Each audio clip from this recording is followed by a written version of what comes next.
In today's video, I'm going to teach you how to buy games on Steam with Steam Wallet Best Method. Begin by opening Steam. You can use the desktop app or the website, whichever you prefer. Make sure you are signed in to the correct account before you proceed so the game lands in the right library. If Steam prompts you to update, let it finish to avoid any hiccups during checkout. Next, head to the store and find the game you want. You can browse featured sections or use the search bar to jump straight to a title.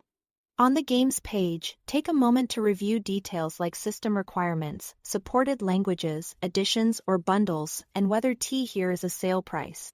It's also smart to glance at the user reviews and confirm the game supports your region and platform. When you are happy with your choice, you are ready to move forward. Click Add to Cart. From there, choose the option that keeps the game for your own library. You may see it phrased as Purchase for myself or Add to my account. This ensures the license attaches directly to you. If you were planning to gift the game, you'd pick the gift option instead. But today we're focusing on using Steam Wallet for your own purchase. On the checkout page, look for the payment method dropdown and select Steam Wallet. This tells Steam to use your wallet balance to pay. If your balance fully covers the price, you are set.